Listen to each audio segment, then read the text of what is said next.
中學文憑試即將放榜，由中學為畢業生提供升學就業諮詢、實習機會等。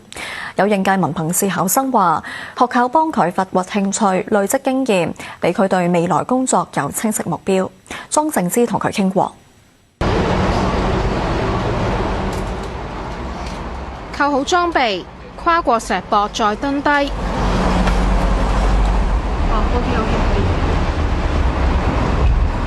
喺老師嘅陪伴之下，慢慢由繩降落。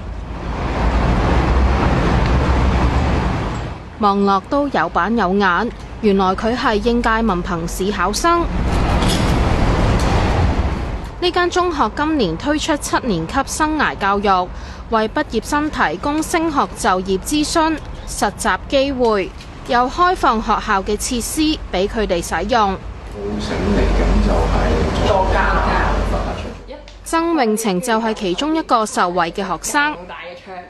佢會支援咗個場地俾我哋去做一啲活動啦，學識咗點樣同人哋相處啦，點樣同人哋溝通啦，同埋處理一啲問題嘅技巧啦。咁我亦都有喺4間唔同嘅力奇公司度做培訓嘅，即係可以好方便咁樣認清到我自己嗰條路啦。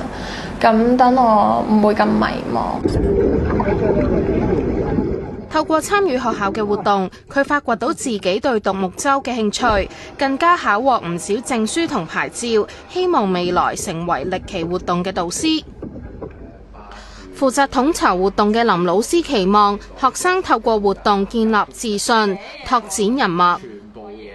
活動入邊啦嘅表現良好嘅話咧，有陣時有啲嘅教練都會問啊，你哋會唔會想繼續喺呢度發展呢？如果你要咁嘅話咧，你就要點啦。其實同學聽完咗咧，佢會記咗入心嘅。我哋會藉住一啲課外活動咧，就盡量幫佢哋會考取好多證書啊，一啲教練牌啊咁樣。